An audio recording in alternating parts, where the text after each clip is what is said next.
We vetoed 3, they vetoed 1. That's also. Sweet. Sorry, you guys vetoed the third one, you guys vetoed the first one? Yes. Yes, we vetoed for other choices.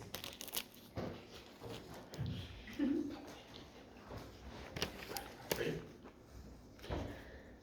I don't know how to make this more clear to you. More is more. 2 arguments. Better art for audiences. Secondly, better environment for artists.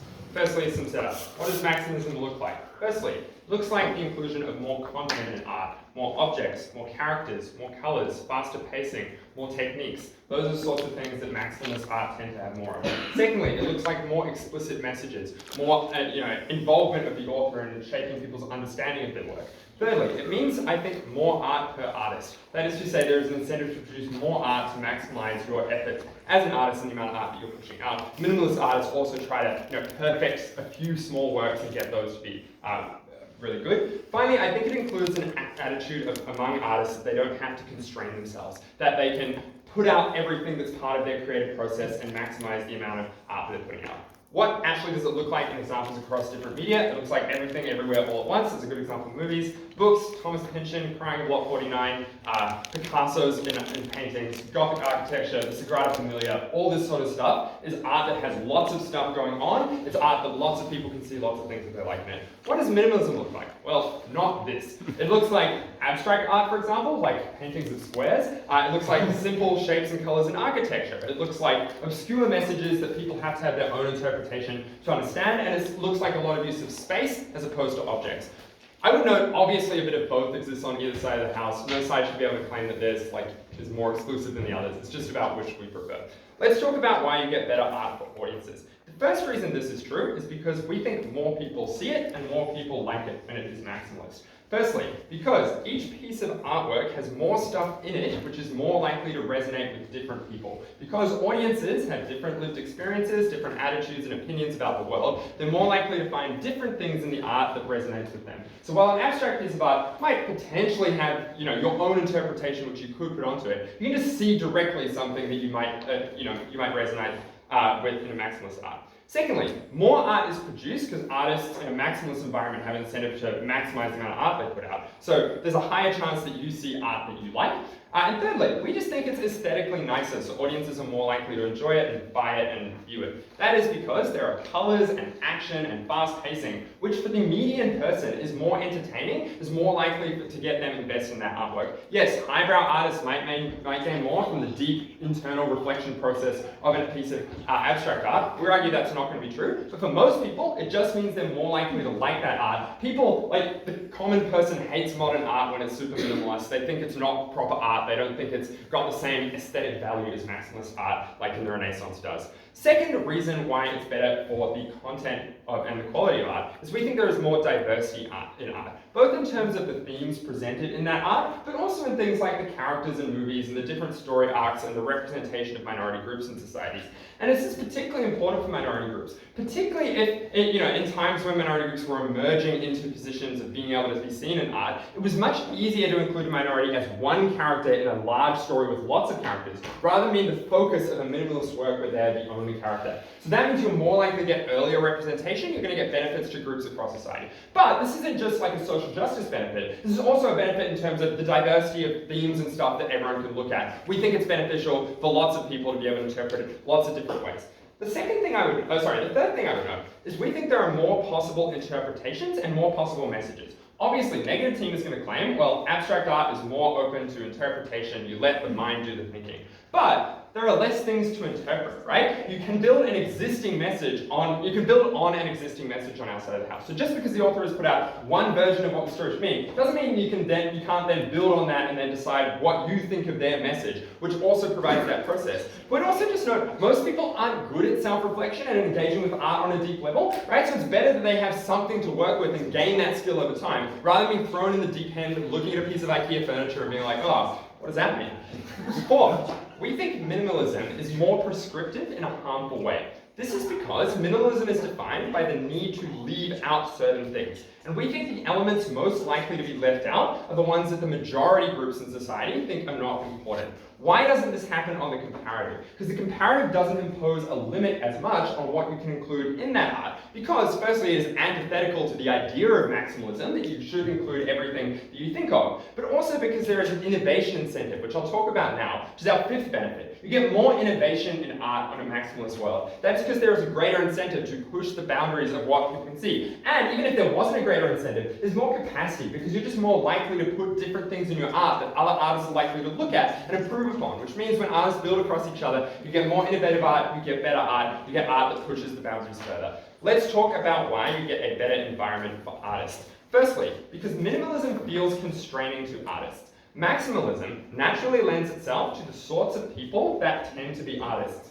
These people have a few characteristics. Firstly, they feel things really deeply. They have intense emotional experiences. Secondly, they have lots of ideas about the world and lots of creative ideas. Thirdly, they have a desire to leave their mark on the world. And fourthly, they sometimes have abstract understandings of the world which don't line up with what everyone thinks. So, for this group of people, which is most artists, they would prefer to get everything out there and put themselves and get everyone to understand their message. Compare that to minimalism, which by virtue of not including much, forces these people to self-censor. We think that is horrible for their creative process. And of course, some artists prefer to do that. We think for the majority of artists, they feel like they have to do that because that's the trend of the past century, but it's not something that's actually beneficial for them. Our side is more cathartic. You feel more involved. You feel more like your art represents more of what you are. Secondly, we think maximalism allows you to practice more skills. You get to write more sentences as an author. You get to use different types of paint and techniques and different colors. And this makes you a better artist if you do choose to do minimalist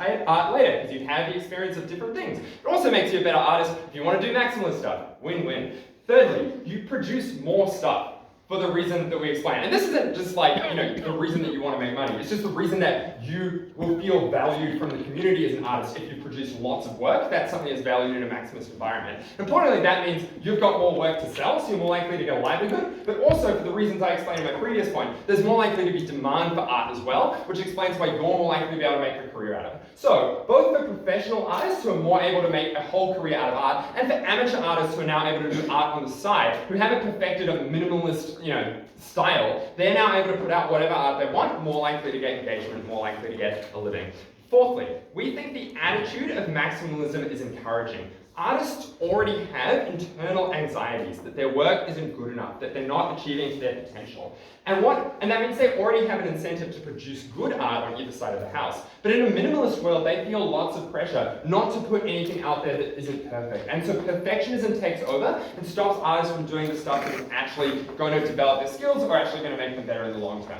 Finally though, we just think there is a lower barrier to entry to becoming an artist. Minimalism requires synthesis of lots of different concepts into one small thing, and that might be valuable for interpretation or whatever. I've already dealt with that. But I also think that's hard. That's hard for artists to do, and it's also easy for people to ridicule. If you're an artist who's trying to become a minimalist artist, it's really easy for the general public to say your art isn't valuable, it's not something that looks cool, it's not something that looks good. Whereas maximalism, you can put out anything that looks nice, anything that reflects you, there's going to be someone that likes it, that's more important. So for all those reasons, artists are better, art is better, proud to affirm.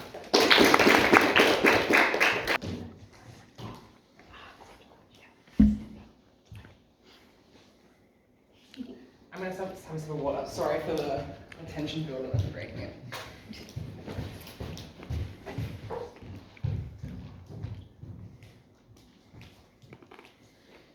Intuitive examples of minimalist art include the films Zone of Interest or Parasite, which certainly aren't films that have 15 billion shots in them or 15 billion ideas or techniques and lots of colours, but they're also not necessarily terribly abstract films. They are abstract art is a distinct phenomenon from minimalism, which is about having less stuff, versus abstract art, which is about obscuring the message or what is happening in the piece.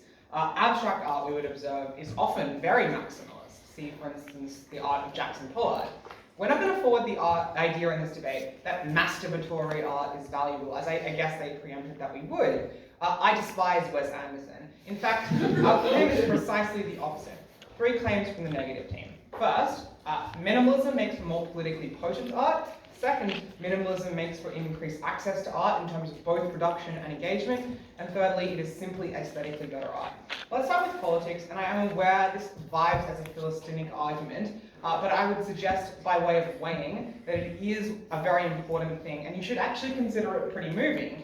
One of the most important ways in which people engage with art is where it shapes their views in a pretty meaningful way, where that art delivers that person a message that legitimately shapes how they go on to attitudinally treat those around them, how they go on to vote. And we would suggest that it is not at all trivial in this debate that art has that purpose. And if art wants to have that purpose well, its goal ought to be to deliver a message that causes people to have those conclusions. And in 5 ways, minimalist art is preferable. First, maximalist art is much more likely to obfuscate the message of the piece because it creates opportunities for distraction, it creates opportunities for misinterpretation. A good case study of this is a comparison between a very maximalist movie, Saltburn, and a very minimalist movie, Parasite. Both movies are intended as critiques of wealth, but Saltburn, for instance, spends a lot more time relishing in long-form shots of extremely opulent palaces, spends a lot of time relishing in the wealth of its characters, and as a result is interpreted by many audiences, erroneously perhaps, as glorifying that wealth, as reifying that status rather than critiquing it. Compare this, for instance, to Parasite, which spends much more time focusing on the inner lives of characters, less complex shots, less glorification of the wealth that both, like, obviously movies are set within. Obviously then, that creates far more opportunities for people to misinterpret the message, for misdirections about, in Saltburn, tricky, who's the victim, who's the real villain, to obfuscate what the message and the ultimate conclusion readers and observers are expected to take from that art. But secondly, minimalist art gives people much more opportunity to reflect on the message because there isn't a message every 5 seconds, and there's often a very simple message that is delivered in a lot of depth throughout that art. For instance, we went to see a Japanese movie called Monster recently, which is about the experience of growing up gay, which is a very simple story told from 3 perspectives over 2 hours, and has lots of simple shots and lots of opportunities for you to reflect on what just happened. And we said that is inherent to the minimalist form, the opportunity to think about what you've just been presented and to internalize that and reflect on it deeply, which is important to political transformation. But also, political art often relies on audiences understanding the banality of evil. So for instance, lots of Holocaust movies are very minimalist, like the movie Zone of Interest, which is about the banality of evil. It's set at a guy called Rudolf Hoss's house, and it focuses on the everyday lives of Germans during the Holocaust. It's a very, very banal movie in what it shows, but its soundtrack is this horrifying humming of a camp. And that's incredibly striking because whilst a boring movie with not a lot going on is able to deliver the message that actually evil isn't that complicated, that humans are capable of evil, and that it isn't that special, which is an important political message, which is a message that many people who've experienced worse atrocities wish for people to realize. And the minimalist form is just a far superior method of expressing that. Finally, political messages are often reliant on contrast. I think that's also illustrated by above. Obviously, you might get a rebuttal that is like, well, when there's lots of stuff going on, lots of different colors, you can have lots more contrast that reflect, for instance, wealth and class and race, and it's things like this. But we would suggest that in order for a contrast to really be effective, to make the audience truly understand its meaning, it needs to be pared back. It needs for that contrast to be explored in lots of depth. And when you have too many contrasts, it is often difficult to interpret.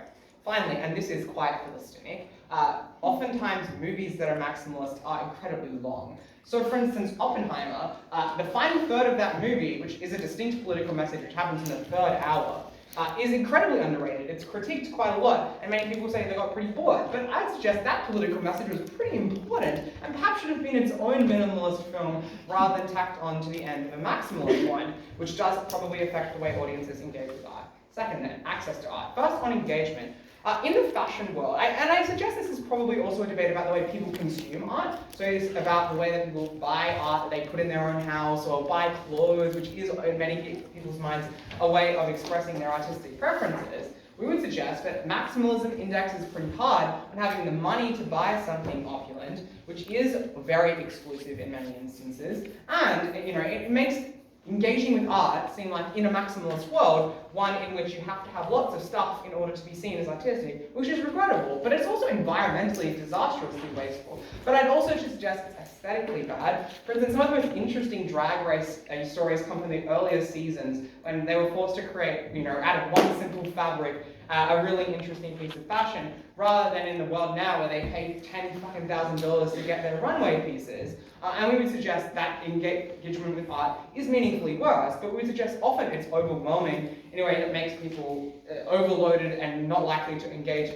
with that art again because they think it's too complicated or they don't understand it. We had an interaction in prep where I realized I just completely didn't understand the movie Asteroid City, which I hope someone can explain to me later, but I was pretty overwhelmed by that, and my engagement with Wes Anderson films has decreased as a result. Secondly, creation of art gets worse, because I think it's a better mode of learning how to do art, because it's simpler, it pairs back art to its fundamental elements, it makes you appreciate the fine details, so that you can create art that does, actually have all those details mastered, which makes people better apprentices of the art of creating art, which means that art overall increases. But also, we would suggest that because minimalist art often has a lower barrier to entry, you don't need 1 billion cameras, you don't need 1 billion sets, you don't need 1 billion people, you don't need lots of resources to create minimalist art. You can tell the stories of people who are often marginalized from the creation of art. So indie films often tell extremely politically potent and interesting stories because they come from the perspectives of people who are marginalized from the creation of art.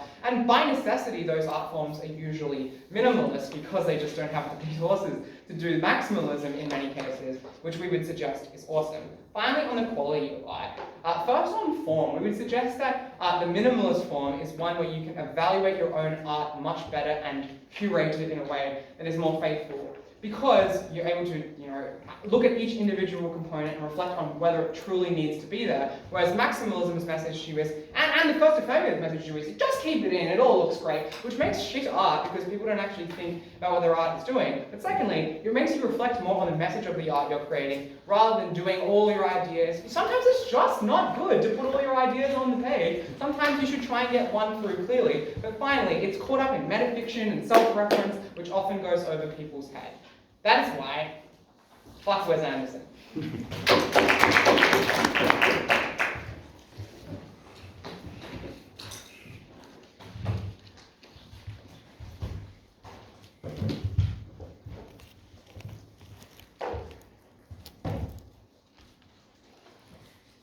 While I handily have a captive audience, I'd like to spend a little bit of time talking about William Faulkner, who is the author of the longest sentence in English literature, and also one of my favourite writers. And he is the first white Southern writer to properly write about race relations in the South after desegregation. William Faulkner produced a body of work that is deeply confusing and sprawling. It's incredibly difficult to read, it's really long, it shifts between characters' perspectives, sentences are really long. It's like the archetype of maximalist English literature. And this is important and produced two very important qualities of his work that I think solidifies him as potentially the greatest writer of all time, certainly the greatest Southern writer. The first is that, of course, you get, brilliant aesthetic appreciation of things that are really confusing, that people felt deeply, that they struggled with and were confused by. Like, it was confusing for people in the South to understand how their families could have been complicit in, enslavement and like the afterlife of the plantation. And being able to appreciate that beautifully was something that was really powerful and was only possible because of the confusion that maximalism manages to capture. But the second unique benefit that this kind of art provides is that it allows Faulkner to write about ideas that were uncertain. People did not have the answers back then to what the world should be like after desegregation. They didn't fully grasp the contours of race relations. And the only reason that those issues could enter art in the first place, so that they could be discussed and entangled for generations later, was because maximalism allowed them to put those ideas into art in the first place. And that is why it is the case that our art not only is more moving, it speaks to people, it resonates with the chaos they experience, and with the ideas that are the most confusing and require the most thought. But it also allows you to capture the most important political messages. Yes, maybe they can claim the benefit of clarity, but clarity is only useful when people are already thinking clearly, and those are the situations where art is the least important. I'm going to talk first about politics. Their claim is that, well, minimalism is good for politics. I guess I already deal with that a little bit. But the first thing I'm going to explain in this issue is why maximalism is perspective expanding and minimalism is perspective constraining. And why that is that even if we produce slightly more confusing political art, the art that we create is better. The first reason that we explain to you at will is that minimalism requires you to exclude things. And we would suggest that often the things that are excluded are drawn in quite restrictive ways. It's difficult to on our side, maximalism encourages you to put everything on the table, which means you're more likely to include diverse ideas, ones that aren't fully formed. By contrast, minimalism requires you to exclude things that you are not fully committed to, but it also requires you to exclude things that might be censored, that maybe the state won't like those kinds of things are far more likely to be excluded in their world. But secondly, we would suggest that minimalism requires a level of precision that excludes, same thing as before. It excludes not perfectly fully formed ideas. And that excludes a lot of really important political messages that creates actually important discussions. And I would note that this argument also responds to their claim about the barrier to entry. They're like, well, the barrier to entry is lower when you can produce less stuff. No, that doesn't respond to the analysis that we give you in Will's speech, to suggest that the thing that compels people to create art isn't like they have one sentence that is perfect that they want everyone to understand. They would just do advocacy. It's that they are grappling with incredibly confusing, incredibly dense and rich ideas. And the barrier to entry is lower when you can just put those things on the table, where you can share your experiences in the ways that they occur to you, which is that they are sprawling, they are confusing. And that's why you get far more important political messages on our side, even if they are slightly more confusing. They're like, oh, well, the message is clearer and that is good. This should suggest to you that is far, far less important. Firstly, because you just don't get the important issues. But secondly, we would suggest that on the most important issues, when you convey them in a simple and minimalistic way that this team is bound to defend, often they just get censored. People will not put them in art galleries when radical messages are put simply. Governments will literally crack down on those kinds of things, and that is bad. Their next claim on politics is that, maximalist art is likely to reify things like wealth and overconsumption. Of course, that's not true all the time. The maximalism doesn't have to be that you're showing a lot of products or that there's a lot of props in the film. And we would suggest that the things that create that are often other incentives, that studios want to spend lots of films, advertisers pay people to put lots of products in their movies. That is an entirely distinct issue. But maximalism can also just be things like a lot of sentences, or a lot of different themes and a lot of different layers. Of course, that doesn't correlate directly with overconsumption. Their next claim on politics is just to suggest that, people are likely to reflect more when the message is simple and they can actually internalize it. Firstly, as I suggested earlier, this is only useful when the message is easy and simple to digest. Actually, the things that are more valuable are the ones that are confusing, which is why, handily, we have interpretation.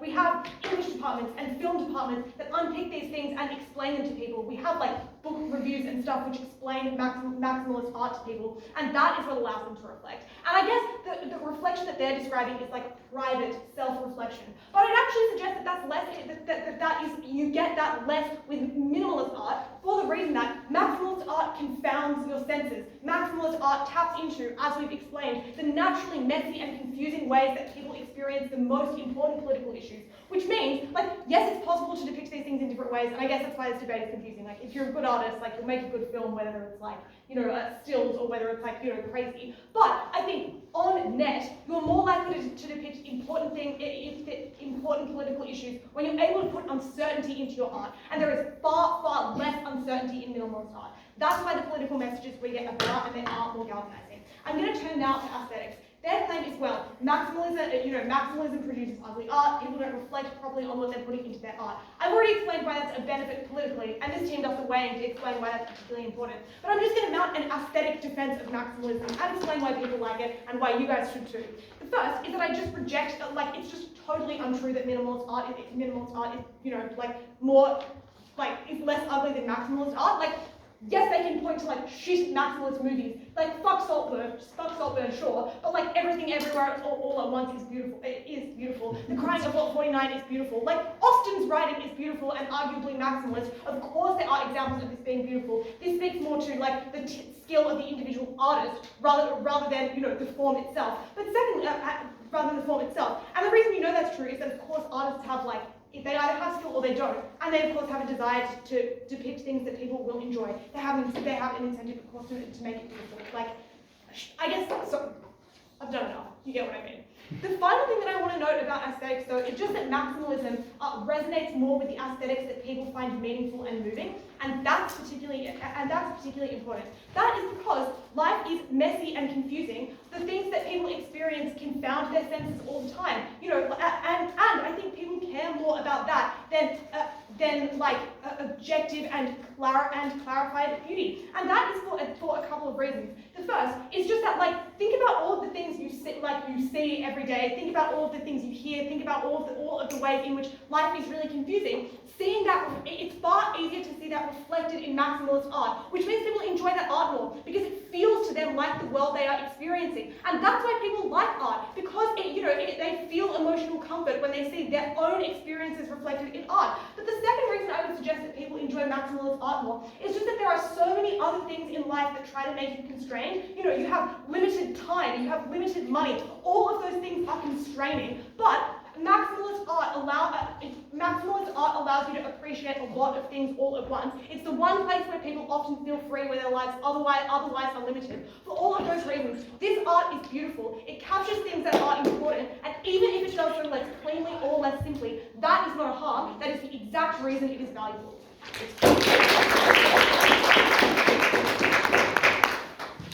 Thanks a lot, second.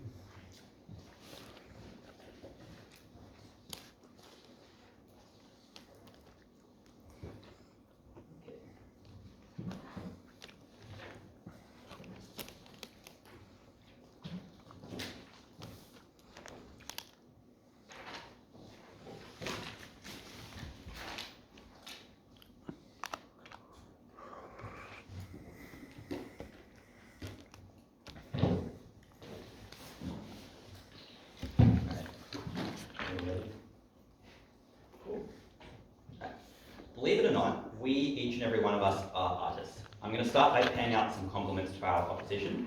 Kat, I think the pendant that you wear every day is pretty gorge. Will, I think the softness of the jumpers that you always wear reflects how kind you are. And Brent, I really appreciate your consistency. The argument that we make about the art that we express and experience every day is very simple. More is more expensive, and to attain more without spending money that you don't have, you must cheapen that art. Maximalism in fashion taste, in interior design, in architecture, locks the average person out of the highs of beauty that we could otherwise all experience. And to make it accessible, we must cheapen it. We resort to fast fashion, to Amazon orders for our homes, to model homes that make us all look the same. This both destroys our environment and it cheapens and hollows our experience of art as individuals. There are only two responses that this team makes to, I think, that pretty effective and important argument. The first is to say that maximalism doesn't correlate directly with overconsumption, but I just don't think you could get a clearer example of direct correlation. We're talking about a philosophy that says more is more. That means you must attain more things, you must wear more items of clothing, you must have more items of jewelry on your fingers, you must attain more objects to fill your home with in order to make it a beautiful home. That means you need to consume more things. Next, they say this is caused by advertising, but again, that just misunderstands the debate. Yes, companies want to promote maximalism as an artistic preference. That's why it's extra important people's personal artistic preferences push back against this desire for maximalism. There are 4 reasons why I think this claim in and of itself wins the debate. Firstly, I think this is the most common and frequent way that the average person engages with art, because sure, everyone watches movies every now and again, but we all, or most of us, wear clothes every day. We live in homes every day that we have to experience all of the time. That is the most frequent way that we attain and experience beauty in our lives. Secondly, this has the highest degree of change in the debate. Media, I think, to be honest, are probably pretty good on both sides. As they illustrate and we illustrate, there are good examples of maximalist and minimalist art. However, needing to own many things to make yourself beautiful or to make your home beautiful meaningfully locks a large number of people of experiencing what their society, their cultural preferences and their personal preferences deem to be a beautiful aesthetic. Thirdly, being able to engage in artistic expression yourself as opposed to just perceiving artistic expression from others is, I think, a more enriching and more important experience for most people. It brings you a huge benefit, it enriches your life, it means you don't feel trapped and constrained. And as this team identifies, many people's lives are otherwise constraining. You don't have infinite money, you don't have infinite time, you can't do whatever you want, but you can escape in your own artistic expression, and you're more able to do that when you're more able to afford it. And fourthly, I think people expressing art themselves has a reciprocal benefit on the way they consume art. because it democratizes artistic consumption. It means that being beautiful and expressing opinions and engaging in art isn't something that's confined to the elite and something that only rich people can afford. It makes the average person more inclined to feel like they can be artistic too, and that is a benefit for a huge number of people. That on its own, I think, is significant enough to win us this debate. Two further questions in this speech then. Firstly, on the consumption of art, and then on the production of art. On the consumption of art, the first claim this team makes is that you get more representation, which is good for people to be able to see themselves in media. A few responses.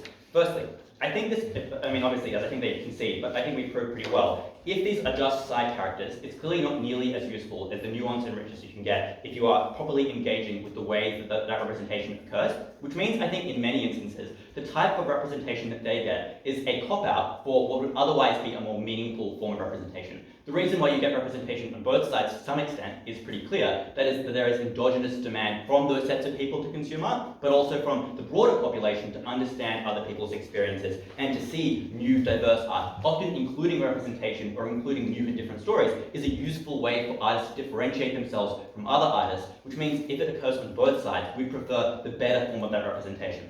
The second response to this, though, is that by their own analysis, Maximalism creates room for that expression and that representation to have no impact on people. Because as they state, Maximalism allows you to read in and invent your own meanings when perceiving art, which means if your attempt as an artist is to express an unpopular, countercultural, or complex opinion, you are unable to do so if the method through which you try to convey that allows people to reject that unpopular opinion. But thirdly, I just think it's untrue that we need this to get representation. The reason that art contains representation or controversial ideas is not because racist consumers are bamboozled. All of the examples they talk about were controversial. They figured out that it contained things that they didn't like because someone in the group was smart and told the others that there's something in it that they shouldn't be very happy about. Artists want to make controversial art. People like consuming controversial art, experiencing new and different forms of things. We think we get that better on our side for a set of reasons we explained and responded to. Nextly, moving on from politics on the quality of art, their claim here is that there are many examples of good maximalist art, but this is not responsive to the claim that we make, which is not that it's impossible to create good maximalist art, just that the average artist is better at producing minimalist art than maximalist art because it requires fewer stuff to do, and it's easier to engage with and easier to do and easier to consume, which means that the average piece of art is probably better on our side. And I think on weighing, you should prioritize that because people like consuming a lot of art, and they can consume more art if more of that art is good. So I think we win on consumption. Finally, on producing art. There are a few claims that this team makes about artists. The first and most significant is that there is more demand for art on their side, which means more artists can make a living. The problem with this is the average artist can't capitalize very effectively on this artistic gold rush created by maximalism. Just to say, when people want lots and lots and lots and lots of stuff, but don't have lots and lots and lots of money, they need to make each individual thing cheaper. And the average artist, unlike a large corporation or company, can't scale up as significantly as a company can to capitalize on the fact that people now have huge, significant demand for things, which I think has a few consequences. Firstly, it obviously starves those individual artists, because they're still producing art rather inefficiently. They're making things individual or one by one, the end outcome of which is that they are, for a huge amount of labor, receiving far less in reward than they would in the counterfactuals, where people treasure individual pieces of art and are willing to pay a very high premium to ensure that the minimal pieces of art they consume in their home are of high quality and more genuine. There are two flow-on impacts then that I think should weigh this harm to average artists quite highly. The first is, that's obviously very bad for grassroots expression of art. For people who are from minority backgrounds, who have unique and different stories to tell, if they no longer have the power to make their art treasured, because people just want lots of it and they want it for cheap, they are no longer able to emerge. That means we get fewer of their stories and fewer of their expression, and much less authentic representation that this team seems to care so much about. But thirdly, I think it's bad for artistic competition and evolution, which is if we allow large artists who already have popular art, who can mass produce their art to dominate the artistic landscape, that means we get less evolution of what good art is, and we're unable to continue to reach what is possible in terms of how good art can be. I think that flips that claim with that. The next claim they make is that you feel encouraged and therefore are more likely to produce art. Firstly, I think this anxiety is to a large extent symmetric. Maybe they are more nervous because you have to do more stuff. There are lots of reasons I think why artists feel anxious about their work. That's not unique to the fact that they need to be minimalist or maximalist. I think actually asking them to go out on the limb more often to produce more stuff and be more maximalist often amplifies that anxiety. But secondly, I think it's just outweighed by the viability of doing art. Which is to say, by winning on making art a viable career, we also win on encouragement, because knowing that your art can sustain your living, that you can be an artist as your career and your identity, is far more encouraging. That's firstly, the fact that you must sell stuff for cheap on their side, but also just the fact that you need more materials to produce that art in a way that is more expensive. We concretely win on art in the everyday, the individual's experience of art, on the consumption of art, and the production of art, both sides together. Our humble claim is that when you allow artists' imaginations to run free, rather than to box them into arbitrary aesthetic boundaries, you allow artistic expression to flourish, and you provide greater canvases for audiences to let their imaginations run wild in admiration, to find even a part of the artwork that they enjoy. And if you take anything away from this speech, take away this. If art is difficult to create on both sides of the house, then if we can prove that we get more art, that means we get more attempts at getting the kinds of art that are meaningful in our world. More means more. I'll start with their claims on message and accessibility, because this is where they're stronger, but I think we can flip this. Then I'll end with quality and quantity, which I think we are stronger. Let's start with accessibility. Second Negative makes a big deal out of this. Their claim is that the need for more stuff in art makes it harder for poorer artists to keep up, and this is the premise they use to justify why big artists are likely to dominate, that the rest of their claims are contingent. There are a number of problems with this. Firstly, maximalism does not stipulate what kind of stuff you need to put into the art. For instance, you would know examples of maybe local artists from poorer communities who do things like recycle the trash in their community to then create a beautiful mosaic, that maximalist mosaic of their community. People will work with what materials they have. Secondly, it assumes that the more things you would need to put in equals more raw materials, but that doesn't quite make sense. So let's say in both sides you have the same sized canvas and you have the same inks. In our world, our frame is more busy. The more materials in our world are, the more ideas in your imagination. That's accessible to everyone. Last thing to say is that it just doesn't make, I don't really think this increases the barrier to entry, even if it's talking about raw materials. Like, we're talking about paper, paint, ink, some of the most abundant artistic resources in the world. This only makes it marginally more inaccessible. I don't think that stacks up. So, how do we in fact win on accessibility? We explain, to no response, reasons as to why our side is more accessible. The best one, I think, is to flip what they say. They say is like, well, it's simpler to be a minimalist artist. The problem is, it's harder to be a living artist when the predominant mode is minimalism, because it's harder to differentiate yourself from other artists. It takes greater skill to work with a limited color palette. Like, fuck it, like, everyone's like drawing squares. Like, how do you make your square better? You know, like that takes much more greater technique and skill. Secondly, as we explained to Kat, in order to be a great minimalist, you need the ability to synthesize different modes of art and work with far less. In our world, you just let your imagination run wild and say what you want to say. And lastly, we explained that creating art in our world is less anxious, which is to say that people, like the artists, are often their worst critics. They often are latently afraid that what they have to say is shit. And the problem is, minimalism, the philosophy of it, doubles down upon that anxiety. It tells you, you better make a good job with what little you have. And that is something that stifles creative expression in their world, which is why accessibility is far worse than that. Secondly, on the message. Their main claim is that the messages in our art is less clear because they are distracting elements. This is an argument against a strawman version of maximalist art, not maximalist art in general. We explain, like, maximalist art is not just message with random white noise. Maximalist art is a message that is expressed in a plethora of ways, as opposed to one way in which the message is communicated in their world. So, what that means is that if our art says the same message 6 more times, then that gives the audience 6 more hints as to what the message is about. And that's quite useful, because people often don't necessarily have the literacy skills to get it at the right time. Like, their example, Zone of Interest, a lot of people didn't get that movie. They were like, I don't know, it's like some random family, like they seem normal. Like, people didn't understand that it was meant to be about the banality of evil. People were like, well, they're Nazis, but they just seem like a normal family. People missed the point, but the people are less likely to miss the point if it was a maximalist film that portrayed that point in several different ways. They then say, well, the texts are longer in their world, in our world, which means people don't read them.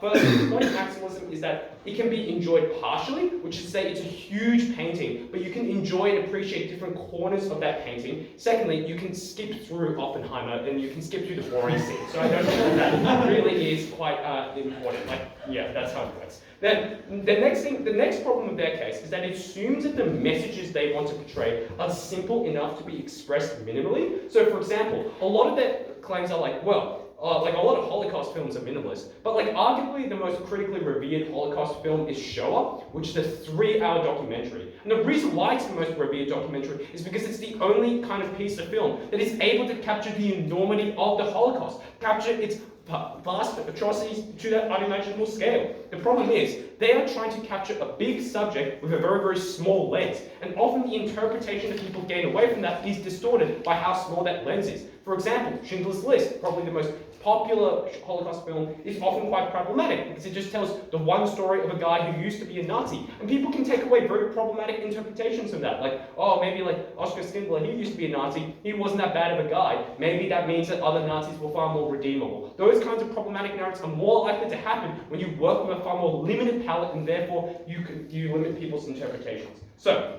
in our world, the message is more likely to be understood because it's repeated in several different ways. And secondly, we are better able to capture more complex messages. And I think the useful intuition part for this is that arguably the most impactful forms of art that shape our political consciousness is art of war. But like the most famous painting of a war painting is Pablo Picasso's Guernica, which is a maximalist as hell. I think that's a good example of why that is far more accessible in our world. So, on quality and quantity. I'll start with quality. They say, well, it's bad because it encourages people to be self-indulgent.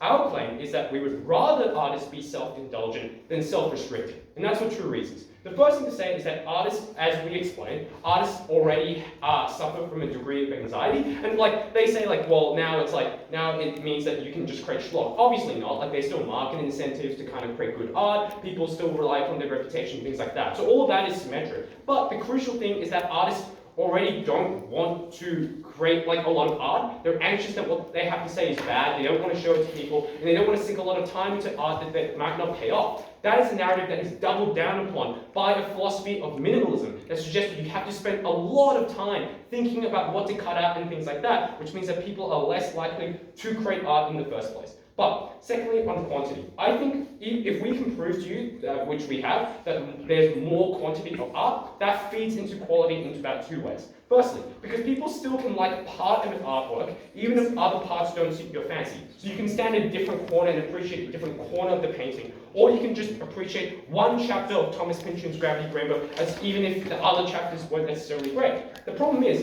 in their world, you're less able to partition a minimalist artwork because there is just less of it to partition, which means that the reaction from an audience in their world is binary. You either liked the painting of the square, or you didn't like the painting of the square. Whereas in our world, the reaction is far more scalable. Maybe you didn't like the whole thing, but you definitely appreciated certain elements and you were able to take away those elements. Secondly, we just get more artwork on net, which means there are more options for people to consume. And the reason why that's important is because art is subjective. People have different tastes. They are producing less art and less of it each time, which means that they are running a risk that they're just creating art that people are not likely to enjoy. And thirdly, we explained the quality standards that they support are particularly vexed ones, which is to say that the norms of what is deemed acceptable to leave in and left out are obviously influenced by the majority. Charlie does not understand this claim. It's not that there is a latent desire to be diverse in either world. The problem is that you know what? That's fine. You heard it from Will. First reason we're proud to embrace.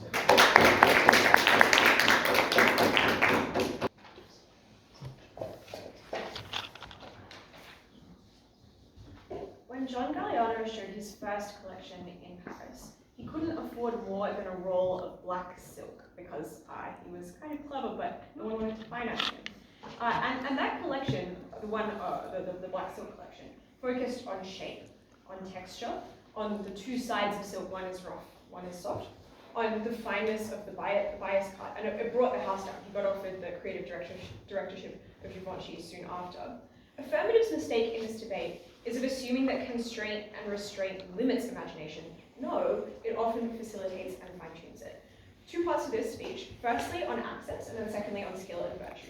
On access, I think there's two parts to this access claim. Firstly, on whether people consume and produce art at all, and then secondly, on whether people understand the art that they do consume and produce.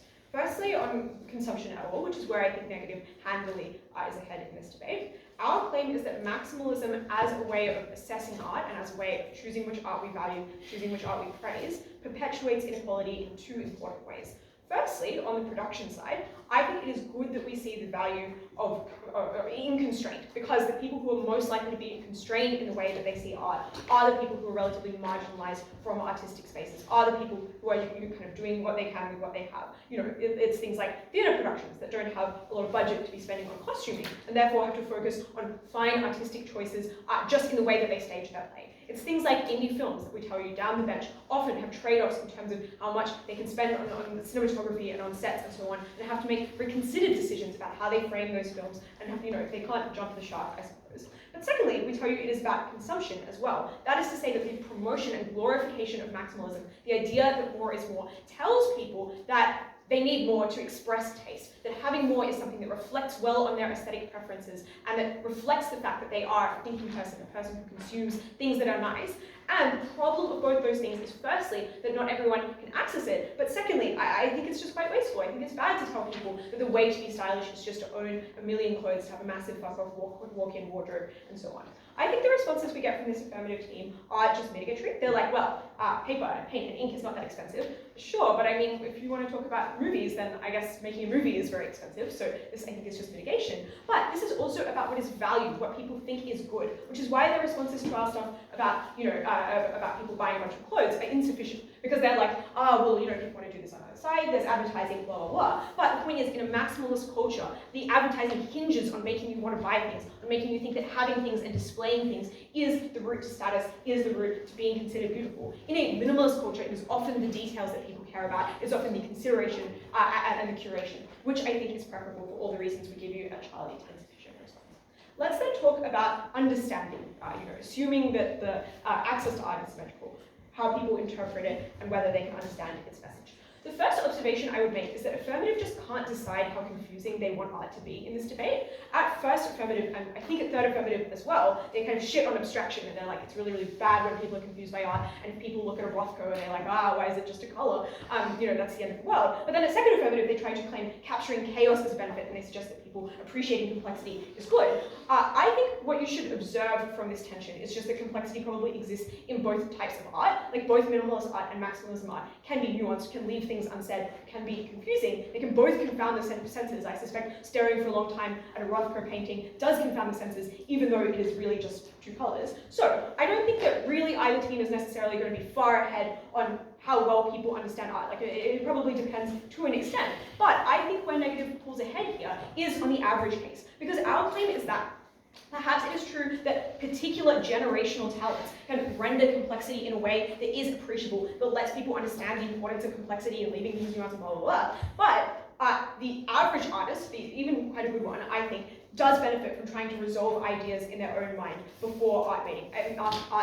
I think it is normatively beneficial to ask people to really come to a conclusion about what they're trying to express, what they're trying to include in their art. Like, just because there is a good book that does complexity well, does not, I think, disprove this argument. Because we explain that messiness in representation is often bad. I think just putting shit in your film and hoping for the best often means you do a disservice to people, that you do not represent their stories adequately. And I think this kind of confusion, and to be clear, the reason this confusion is asymmetrical is just that you're doing way more, like you're spread more thin on the maximalism. So even if the message, the underlying message is equally confusing, as I earlier proved, I think the expression of it is more likely to be confusing on their side. But we impact why that expression is a problem. And their response is to be like, well, it's okay, you've got people who can help you interpret it, people like the heads of English departments and so on. I just think it's very unlikely that most people have access to those kinds of things. And so I think that, for the sense of political art that we're talking about, it is preferable that people try to resolve their thoughts. They don't have to do that entirely, but I think it is good to have clarity of message and clarity of purpose. I think that does mean people can meaningfully access this art more on our side. So on access, I think side negative is clearly ahead.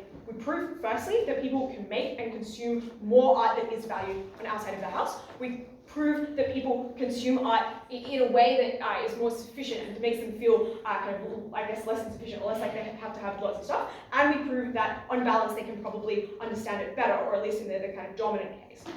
Next, I want to talk about skill and virtue, which I guess is the kind of quality part of this debate. Firstly, on skill, we make the argument that maximalism is bad for skill because it means that you do not focus on fine details. It is a way that people can get away with kind of shit quality art. You can order a bunch of clothes on, I don't know, like Shein or some shit, and wear it all and be a maximalist. And people don't notice because it's all lost in the detail. You can make painting where each individual component is quite ugly, but people don't notice because you're able to mask that. We explain that editing is a talent and a skill that we should value. It reflects judgment and taste. It reflects having a distinct and personal gaze, which we should provide people with the opportunity to express. We should appreciate. I think this is basically conceded by side Affirmative when they say, well, people feel less pressure on their side of the house because they don't feel like their art has to be good. They don't feel like people are going to be paying attention to the details. I think that is regrettable. We should care about skill in art. People find joy in mastering things. People admire artists more when they understand that it is highly skilled and when they notice details. And I do just think that this is incredibly unique. One of my favorite Bakker artworks is Woman in the Tub. It's a very mundane image. It's just like a lady in a bathtub, right? But if you go to the painting physically and you appreciate the stylistic choices made, the way that shadows are rendered, the way that color is used, it's quite subtle, but it is incredibly appreciable. I think it's something that is unique about that form. It's something that you can appreciate, I think in a way that goes beyond just looking at a pretty picture and hoping for the best. Finally, I'm going to talk about virtue, and what I mean by this is, I guess, art is a human process, and it should probably make us better in some way, and we explain that minimalism is more virtuous than maximalism. We argue first that it is an opportunity to come to a clear message and purpose and to think about what you're trying to achieve with art, which is a useful and generative thing to make people do. And we explain that it means that people focus on authenticity and on detail. Their responses are firstly to say, well, they get more representation. But I think we flip this because I think having clumsy representation is often actively offensive. I give you examples like Monster, which is a very considered film that focuses on the inner life of two 13-year-old Japanese gay boys, and it is not limited. It is incredibly beautiful because it is actually given the time to explore those details. I think you ought to honor those complexities. I think having a 3-hour-long Holocaust film maybe means that you miss crucial details in the way that people related to each other, in the way that people's psychologies worked. Their other claim is that art should be a fun release and that there's virtue in that, but I don't think minimalist art needs to be torturous. It is often very beautiful to engage in many of the things that we provided as examples down the bench. This is not a constraint that feels like a constraint on your wallet or like having to pay taxes. It's a constraint that helps you appreciate the choices that people make, the frames that people choose, the time that people put into skill, because you are attentive to the small things when you're not overwhelmed by the big things. So art is really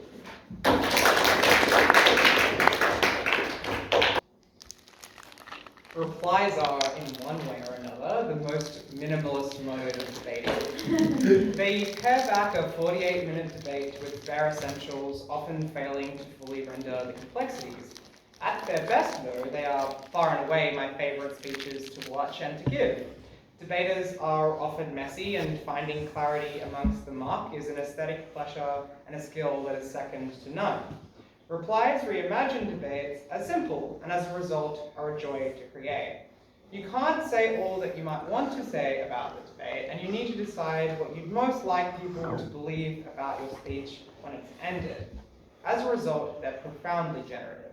I understand that laboured analogies between debating and the topic of the debate are at this point out of fashion, but I think this is a neat illustration of the essential claims that the negative team have made in this debate. But the best messages are delivered when they're simple, they're digestible, and when you give your audience a chance to reflect. Being thoughtful about what you include in your art is a generative process for artists and for audiences. That simplicity is democratic. The core problem of this affirmative is they don't have a consistent account of what art is virtuous. At first, they clearly expected us to make a very different case, and they helpfully do all of our weighing for us on the importance of democratic art that can be understood by its audience. At second, they appear to concede the premise that we proved in my speech. What a flattering thing to do. Okay, fine, it is confusing art when it's maximalist, but so too is life and politics, they say. I think to ultimately be super charitable to this argument, perhaps it is true that art is more honest when it renders the complexity of people's experiences of marginality. But the thing is, our claim was about moving people to understand what they didn't currently understand from their own experience. It was therefore a virtue to produce digestible messages for the average piece of art, for the average person to be shaped in a way that they engage with politics in a much better way. And that's why we win the first time over. There are two, I guess, miscellaneous things the affirmative team have left standing. The first I would address on the impact of maximalism or minimalism on the self-critic within artists. Their claim here is that artists are so self-critical that minimalism, which promotes people to be critical about their art, makes them so fearful that they will just create less art and they'll presumably will create worse art as a result. But I think we should be doubtful that people are so self-critical of things that come from the deepest passions in their life that they are unable to critique it. And actually, it's probably a good thing they encourage to think about really what they want to say and really what needs to be there in a way that this affirmative change doesn't countenance. But we also explain, I think upstream of this argument, that it's very virtuous to teach people to understand components well, to be more confident about the art they are creating because they understand it on a mechanistic level that is very deep, which explains why it is the case that artists become much more confident in that art. Now, our final and I guess second strategy to win this debate lies in consumption, which I think is a handy tie-break if you're not believing my reply up to this point. The way we provide here, I think, is exceedingly clear. That consumption of art is the most common way and it's the most accessible way, through things like clothes, through things like art they put up in their own home. The impact on the environment, the impact on the valorization of what is aesthetic gets baked into this. And our claim here is that maximalism is an ideology that locks a lot of people out of engagement with art, locks a lot of people out of understanding themselves as people who have an aesthetic. The only third affirmative rebuttal is really to suggest that it's all that it's fine, it's pretty accessible because paint's pretty cheap. However, some things aren't cheap, cameras aren't cheap. The auxiliary impact, though, I think kind of still stands despite that mitigation. So, here's the message to take away from my speech. There is so much variation in art such that structurally categorizing it is very difficult, perhaps a task we've incompletely achieved in this debate. But where you can err in our favor is the idea that art gives people universally a lot of value, and it's good to valorize and prioritize art that allows everyone to tell their story and be heard. Next.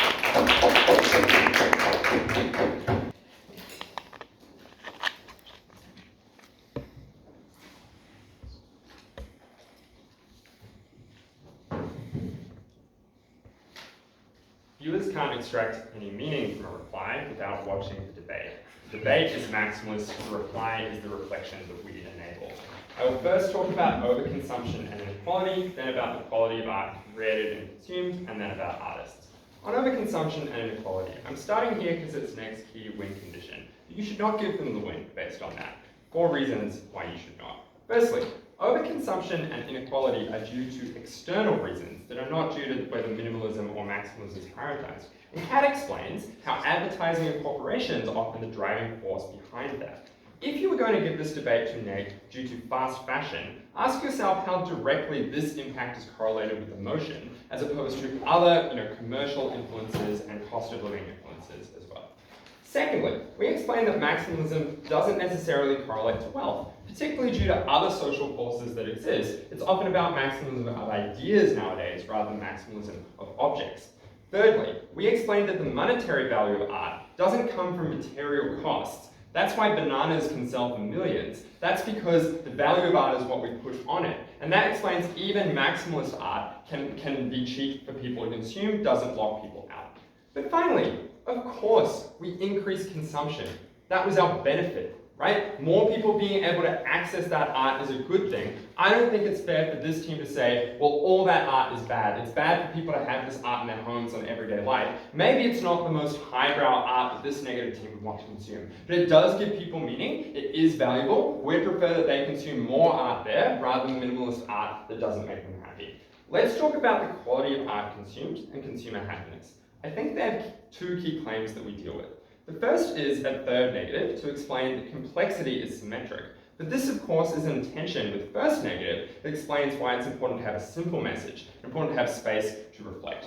Their other claim is that it will just be too busy, and because artists put more stuff out there, it's lower quality. But we have 5 reasons why this is less important. Firstly, we flip this by explaining you have more options, but importantly, you can choose what to view. You don't have to look at every single complex aspect of a maximalist piece of art. Secondly, we explain that more interpretations are possible when you have more questions that can be answered. Thirdly, we explain why it's more accessible to the average person. So while some critics may be more accustomed to critiquing art with lots of space in it, art that has lots of things in it is more likely for a person who is normal, who's excited by colors and action to engage with. That is art that most people prefer. Finally, fourthly, we explain that it's less prescriptive, that the process of ruling things out follows majoritarian views. And we also explained that there is a greater production of art that you can see, and this team's overconsumption argument reaffirms that belief. That doesn't even touch on our benefit to diversity, because of course, there is not an exogenous demand for diverse actors. You of course do not have majoritarian groups that are happy to go and support a black film. They would only be happy with the alternative that we prescribe, which is one that has a black character in it. Let's talk about artists. I first want to focus on demand and then on supply. Next, only minor claim on demand is that maybe you're crowded out by big artists in our world. Firstly, we flip this. We explain that it's harder to differentiate minimalist art from other minimalist art.